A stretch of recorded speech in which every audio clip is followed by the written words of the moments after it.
Have you ever stopped to consider that what you imagine every day could be a rehearsal for eternity? Seems like an exaggeration, doesn't it? But according to Carl Jung, what inhabits your mind, especially after 60, is not just fantasy. It's a kind of dress rehearsal for what you will encounter after you close your eyes to this world. And when we hear that, a question begins to echo. Am I training for heaven? Or building a labyrinth from which I will not want to leave? Carl Jung, the famous Swiss psychiatrist, didn't talk about this as a specific religious belief, but as a profound psychological reality. He observed something curious. As we age, our mind begins to turn more inward.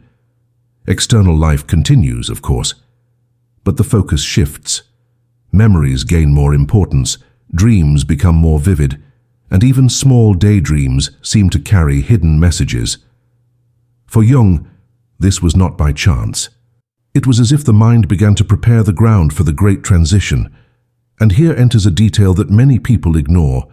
Jung believed that internal images, those that arise when we close our eyes and let our minds wander, are not just imagination. They are symbols, and symbols for him are the language of the soul.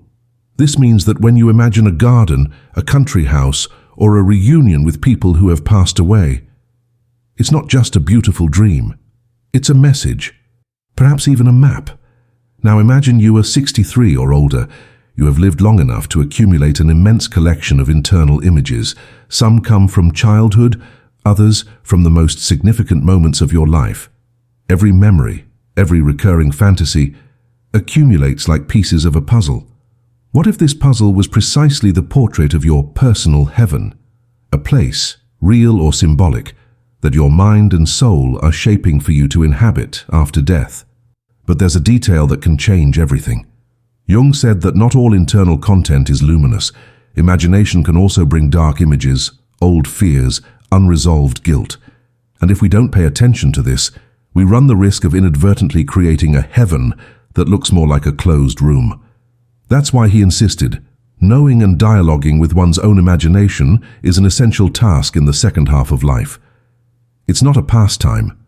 It's a mission. Think with me. How many times in recent months have you caught yourself mentally reliving the same scenario? It could be a childhood home, a place you've never visited, or even a specific moment with someone dear. Have you ever wondered why your mind insists on this same movie? For Jung, this repetition is not in vain. It's as if the unconscious is saying, look at this, understand this, take this with you, or free yourself from it. And here comes the most provocative part. Jung believed that as we approach old age, imagination is not just memory or daydream, but a rehearsal of future realities. This does not necessarily mean that heaven is identical to what we imagine, but it does mean that the way we relate to our internal images now can profoundly influence what we will experience later. It's like packing a suitcase. You choose what to take and what to leave behind. Imagine your personal heaven is like a house you are building on the land of your soul. If you dedicate years to imagining a place of peace, beauty, and reconciliation, it's as if you are laying brick by brick on this project. On the other hand, if you live stuck in bitter memories, resentments, or images of fear, it's as if you are building cold, narrow walls. The curious thing is that this work happens even if you don't realize it. The unconscious is a silent builder. Jung used to say that in youth, imagination serves to project possible futures in this world. But after a certain age, it begins to work for something greater, preparing the spirit to cross into another dimension. He didn't see this as superstition, but as a natural and universal psychological process. Indeed, observing hundreds of elderly patients, he noticed that many described similar dreams and visions. Bridges, gardens, doors, rivers, images that seem to point to a passage. Perhaps you have already had this kind of experience. A dream where you walk through an immense garden, meet loved ones, or cross a luminous bridge. Or perhaps it's the opposite, a dream where you try to reach a place but encounter obstacles. For Jung, these scenarios were not random. They showed how each person is preparing, consciously or unconsciously, for the big moment. Now here comes the question that unlocks the true mystery. If imagination shapes our personal heaven, can we consciously change it? Is it possible to train the mind to create a more welcoming, beautiful, fear-free scenario? Jung believed so. He said that conscious contact with internal images, through reflection, writing, dialogue, or even art, could profoundly transform this inner landscape. But be careful. It's not about escaping what is painful. Quite the opposite. Sometimes the image that frightens us most is precisely the one that holds the key to a truer heaven. It is by facing and understanding these symbols that we can cleanse them, integrate them, and finally make space for something more luminous. Fleeing from what bothers us only postpones the work, and according to Jung, old age is the ideal time to do this internal cleaning. If you stop to think, life itself seems like a preparation. When we were children, we trained to be adults. As adults, we trained to be wiser and more stable. And now in maturity, we train for the great step that awaits us. It's as if each phase is a step, and imagination is the blueprint of the staircase. That's why Jung invites us to look inward, not as someone who dreams aimlessly, but as someone reading an important map. Perhaps that's why many spiritual traditions, even without knowing Jung, speak of cultivating internal images of peace, gratitude, and forgiveness. It's not just to live better here, but to prepare for the crossing. After all, if your personal heaven begins to be shaped now, every thought and every memory you nurture is like a brush coloring the final picture. And that's where we reach a decisive point. Have you noticed that your imagination has preferences? There are places, faces, and moments it visits frequently. Some are sweet and comforting, others bring weight and uneasiness. Recognizing these patterns is the first step to understanding what your heaven might be becoming, and if necessary, beginning to redesign it. Because in the end, the question that remains is simple, yet powerful. If today were the day to cross over, would you want to live in the world your mind has been building? When Jung spoke about this architecture of the soul, he didn't use dramatic words. For him, it wasn't a matter of fear or threat, but of silent responsibility. You are building something, whether you want to or not. The question is, are you overseeing the work, or are you letting it proceed on its own, accumulating loose pieces, crooked walls, and rooms whose purpose you don't even know? In youth, we get distracted by the external world. Jobs, goals, relationships, responsibilities, all these steal our attention. And it's not wrong. It's the phase of building in the outer world. But as years pass, when life begins to slow down, we realize that the internal landscape has been forming all along, like a forgotten garden that now needs care. The problem is, if we leave it unattended for too long, we find weeds growing where there could be flowers. Jung said that the second half of life is the phase where the self, the totality of our psyche, begins to call us. This call is not always comfortable. It can come in the form of strange dreams, sudden memories, or even a feeling of emptiness even when everything seems fine on the outside. For him, this was not a sign that something was wrong with us, but that the soul was asking to be heard. And what the soul says, according to Jung, it says in images. They are not long speeches, not logical reasonings. They are scenes, symbols, faces, sometimes so mysterious that we are tempted to ignore them. But every time we do that, we lose an opportunity to understand what we are building inside. Perhaps you recognize yourself in this example, someone who, whenever they close their eyes before sleeping, imagines a specific house. You know every detail of it, the color of the walls, the smell of the air, the way the light enters through the window. Now imagine that this house is not just a memory or fantasy, but a piece of your personal heaven under construction. If so, wouldn't you want to go inside, look at each room, see what's missing, and adjust what needs to be adjusted? This is Jung's proposal, to become conscious of one's own inner world. He called this process active imagination. It's not simply letting the mind wander. It's entering into dialogue with the images that arise. If a road appears, you walk on it. If you meet a person, you talk to them. It's as if you are visiting the construction site and talking to the builders about what they are doing. And here's something that might surprise you. Jung believed that these internal images have autonomy. They are not puppets that you control. They respond, sometimes in unexpected ways. That's why, by practicing active imagination, you discover that your personal heaven is not created solely by conscious will, but also through dialogue with deep parts of yourself, parts you may never have known.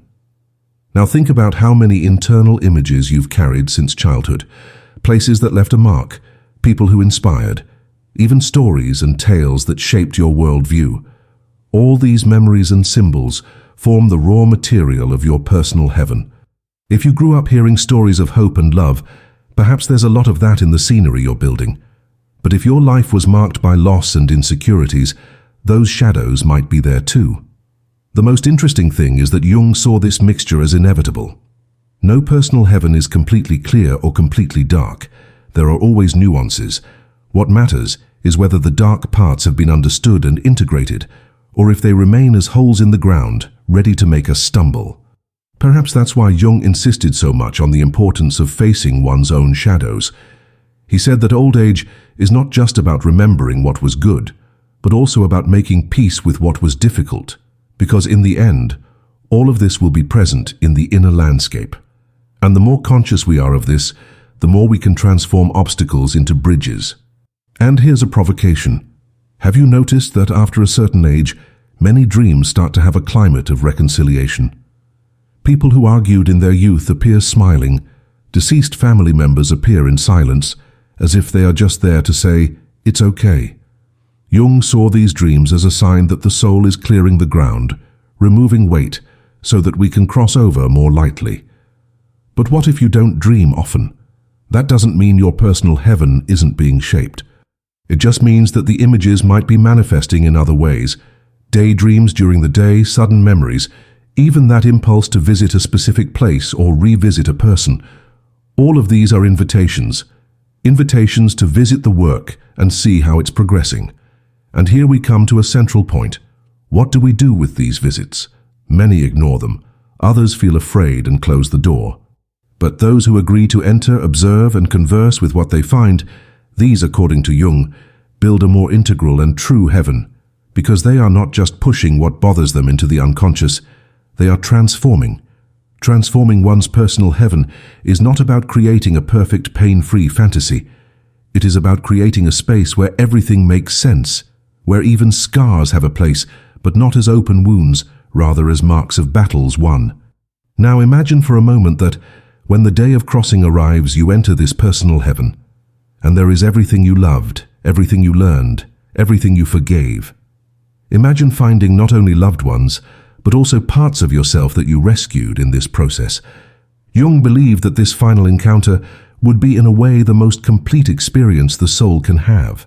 Of course, he did not claim that this was exactly heaven in the religious sense. It was more like a state of consciousness, where everything that was built internally becomes the landscape that surrounds us. But he knew that for those who live with attention to the inner world, this landscape can be beautiful and welcoming. And here's a detail that might change the way you think about life from now on. Jung said that every time you choose to deal with a fear, forgive someone, or understand a difficult part of your story, it's as if you are bringing more light into this construction. It's not an effort that is lost, it remains there, recorded, ready to be part of your eternity. So if it's true that our imagination is a preview of our personal heaven, wouldn't it be wise to dedicate a little more time to it? To observe which images arise, which repeat, which demand attention. Because in the end, no one wants to live in a house they didn't help build. And the question I leave hanging in the air now is, do you truly know the work you are building within yourself? Or will you only see it finished when it's too late to change anything? Jung believed that the way we cultivate our inner life can be compared to a gardener tending an orchard. Some plant only for a quick harvest, without thinking about what comes next. Others, however, plant trees that will only bear fruit much later, perhaps even when they are no longer here. For him, caring for imagination and the symbols we carry is like planting these long-term trees. It is an investment in what will ultimately be the final landscape of our consciousness. If we think about it, imagination has always been treated as something minor in the adult world. Stop daydreaming. Get back to reality. Phrases that from an early age taught us to distrust the inner world. But Jung saw just the opposite. It is in this daydreaming that we often receive clues about what truly matters. And after 60, these clues become even clearer, because the mind is no longer so occupied with external urgencies and begins to speak with more clarity. This explains why so many older people begin to have vivid childhood memories, even of seemingly irrelevant details. It's not just nostalgia, it's the unconscious organizing the pieces, revisiting origins, as if to close a cycle. And in these memories, however simple, there are clues about what is being built. Perhaps that memory of playing in a sunny backyard or sitting at the table with family on a Sunday is being incorporated as part of your personal heaven. But here is an important warning. Not every recurring image is healthy. Sometimes what frequently appears are memories of hurt, unresolved losses, or mistakes we cannot forgive. These elements also enter the project if they are not worked through. Jung would say that to create a heaven truly your own and not a prison, you need to integrate these dark parts, not expel them, but transform them. How is this done? For Jung, the key is inner dialogue. This can be through writing, deep conversations, therapy, or even simply dedicating time to consciously reflect on these images. The important thing is not to ignore them. Imagine that your unconscious is an architect who works 24 hours a day. If you never talk to it, it will use whatever materials it finds, good or bad. But if you participate, you can help it choose. And it's fascinating how imagination can be shaped by our daily attitude. People who cultivate gratitude, even in the face of difficulties, tend to create more welcoming inner worlds. This is not naive optimism, it is conscious construction. At the same time, those who constantly feed anger or resentment build inner landscapes where these feelings are present. It's not punishment, it's a natural consequence. Perhaps you know someone who, even in old age, conveys lightness and serenity. When these people talk about their dreams or memories, elements of harmony almost always appear. Tranquil rivers, joyful encounters, illuminated places. On the other hand, there are those who live trapped in old conflicts and describe heavy, confused dreams, full of obstacles. Jung observed this in many patients and saw it as a direct reflection of how each person dealt with their own inner life. The beauty of Jung's proposal is that it's never too late to change this landscape. Even after decades, it is possible to reorganize the inner world. Small actions, such as reconciling with someone, revisiting a memory with a different perspective, or allowing oneself to imagine new scenarios, can transform the entire project. It's like renovating an old house. Some walls can be torn down, windows can be opened to let the light in. Now you might be thinking, but isn't this just psychology? Isn't it just symbolic? And Jung would reply, precisely. The symbolic is the bridge between the psyche and what we call spiritual. He believed that even if we cannot objectively prove what happens after death, working with symbols and internal images prepares the mind for this transition in a way that no purely rational theory can. It's like learning a language before traveling to a foreign country. And this language is made of images. Think about how certain images appear repeatedly throughout human history: gardens, rivers, lights, doors, journeys. For Jung, these are archetypes, universal patterns that appear in the minds of all people, regardless of culture or era. He believed that, in old age, our imagination increasingly uses these archetypes to prepare us for the passage. For example, the archetype of the bridge appears in many near-death accounts. People describe crossing to the other side via a bridge, a tunnel, or a road. The archetype of the house is also frequent, representing a place of rest or return. When these images arise in dreams or daydreams, Jung suggested paying attention. The unconscious might be showing rehearsals for the great journey. And here's something powerful. If we recognize these symbols while we are alive, we can relate to them more consciously. Instead of simply crossing a bridge in a dream and waking up without thinking, we can ask, what's on the other side? Who awaits me there? Why is this bridge like this? This dialogue deepens the construction of our personal heaven and makes us more familiar with it. There are also symbols that point to unresolved challenges. For example, repeatedly dreaming of locked doors can indicate areas of life that still need to be opened. Seeing turbulent rivers can represent unpacified emotions.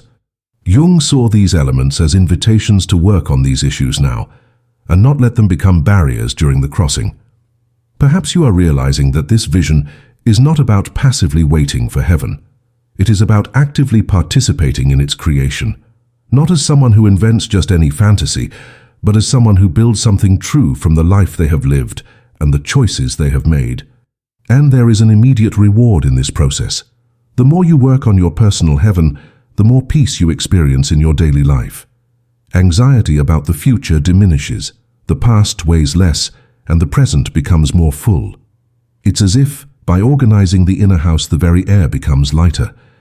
Ultimately, Jung was saying that old age is not just about waiting for the end. It is about preparing for the beginning of a new phase, and this preparation happens now, within the mind and heart. If imagination is the preview of your heaven, every image you cultivate is a seed that will blossom there. So, allow yourself this care. Dedicate a few minutes a day to visit your inner world. Observe what appears without judgment. Write it down if you wish. Talk to the images. Explore paths. Open doors. And little by little, choose what deserves to stay and what can be transformed. In time, you will realize that this construction is not just for later. It begins to reflect in your present, making life richer and more meaningful now. Because in the end, personal heaven is not just a destination. It is also a reflection of who we are while we are alive. And when the time comes to cross over, it will be both the home that welcomes you and the mirror that will clearly show you who you truly were. And that's where the big question returns, perhaps more urgent than ever. If your imagination is the preview of your personal heaven, what will you start building today?